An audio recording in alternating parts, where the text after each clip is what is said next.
Industrial corridor పేరుతోని వందలాది కోట్ల రూపాయలు మన నియోజకవర్గానికి కేటాయిస్తూ ఈరోజు జీవోని ఇష్యూ చేసినందుకు ఉమ్మడి బొమ్రాజ్పేట్ మండల కాంగ్రెస్ ఆధ్వర్యంలో పాలాభిషేక కార్యక్రమాన్ని నిర్వహించిన పెద్దలకు, కాంగ్రెస్ పార్టీ నాయకులకు, వివిధ పార్టీ నాయకులకు, కార్యకర్తలకు అందరికీ ఈ నియోజకవర్గ అభివృద్ధిని ఆకాంక్షించి ఈ ప్రోగ్రాంలో పాలు పంచుకున్న ప్రతి ఒక్కరికి, ముఖ్యంగా ఈ అభివృద్ధికి సహకరించి వందలాది ఎకరాల భూములను ఇచ్చినటువంటి రైతులందరికీ పేరు పేరున పాదాభివందనాలు తెలియజేసుకుంటూ ఈరోజు నిజంగానే కొంత బాధతో మాట్లాడాల్సిన పరిస్థితి. నరసింహారెడ్డి గారు చెప్పినట్టు, మీరు అధికారంలో ఉన్నప్పుడు వివక్షలు, అరెస్టులు, అక్రమంగా పొద్దుగాల ఇంట్లో వండితే తెల్లారినాక పోలీస్ స్టేషన్లో లేస్తామనే పరిస్థితిలో బతికిన మేము ఈరోజు కొడంగల్ నియోజకవర్గంలో ఏదో ఒక రోజు చాలామంది నవ్వేవాళ్ళు. మేము 2018లోనే నరసింహారెడ్డి గారు కానీ, సింగర్ కానీ, వివిధ కొంతమంది ముఖ్య నాయకులు ఈ ప్రాంతం నుంచి, మండల పార్టీ అధ్యక్షులు చాలామంది, రాజేష్, నరసింహ, వివిధ ఇలాంటి నాయకులంతా ఏదో ఒక రోజు ఈ రాష్ట్రానికి రేవంత్ రెడ్డి ముఖ్యమంత్రి అవుతాడు, మన ప్రాంతానికి ఎప్పుడు కని విని ఎరగని విధంగా ఒక సిరిసిల్ల, సిద్దిపేట, పులివెందుల లాగా ఈ ప్రాంతాన్ని, కోడంగల్ని అభివృద్ధి చేస్తారంటే నవ్వుకున్న రోజులు, మమ్మల్ని హేళన చేసి మాట్లాడిన రోజులు.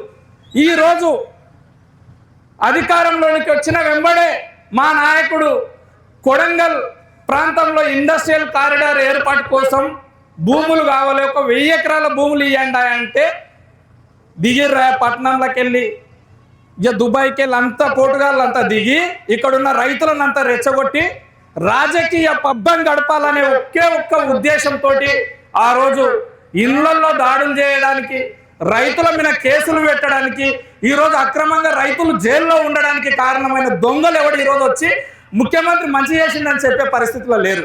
ఆ రోజు రెచ్చగొట్టి మా రైతులను జైలుకు పంపిస్తుంది.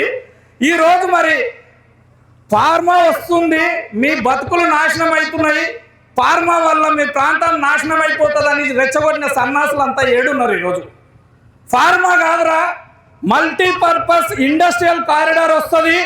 ఈ ప్రాంతంలో రేవంత్ రెడ్డి అనే నాయకుడి పైన మాకు నమ్మకం ఉంది, మీరు భూములు ఇవ్వండి, మీ ప్రాంతాన్ని అభివృద్ధి చేసే బాధ్యత రేవంత్ రెడ్డి గారి ఆధ్వర్యంలో మేము తీసుకుంటామని మా రైతుకు మేము చెప్తే మా మీద దాడులకు ప్రోత్సహించారు ఈ దొంగలు.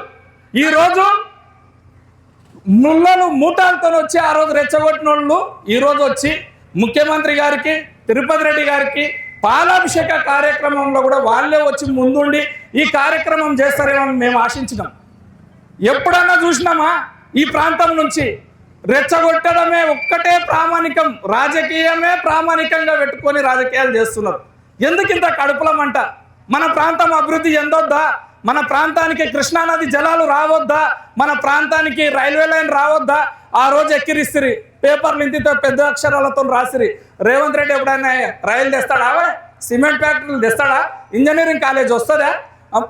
మెడికల్ కాలేజ్ వస్తుందా అని మాట్లాడిన వాళ్ళు ఈరోజు వస్తే ఒక్కడు కూడా మాట్లాడతలే, పేపర్లలో లేదు, ఏడలేదు.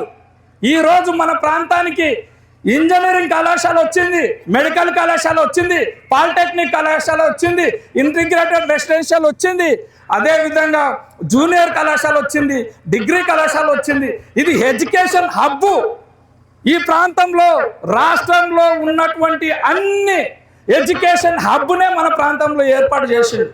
అదేవిధంగా వందలాది కోట్ల రూపాయలతోని వేలాది ఎకరాల భూములలో ఈరోజు పరిశ్రమలను ఏర్పాటు చేసి మన ప్రాంత బిడ్డలకే వేలాది ఉద్యోగాలు ఇవ్వలే, సుమారుగా 30,000 ఉద్యోగాలని ఇప్పుడు ఇచ్చిన పరిశ్రమల వల్లని ఇవ్వడానికి మన నాయకుడు కంకణం కట్టుకున్నాడు.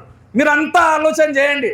మేము ఆ రోజే ముందు చూపుతో చెప్పినాం, మన నాయకుడు ఈ ప్రాంతానికి ముఖ్యమంత్రి అయితే రాష్ట్రంలోనే మన ప్రాంతమే అభివృద్ధి చెందుతుంది అని చెప్పినాం.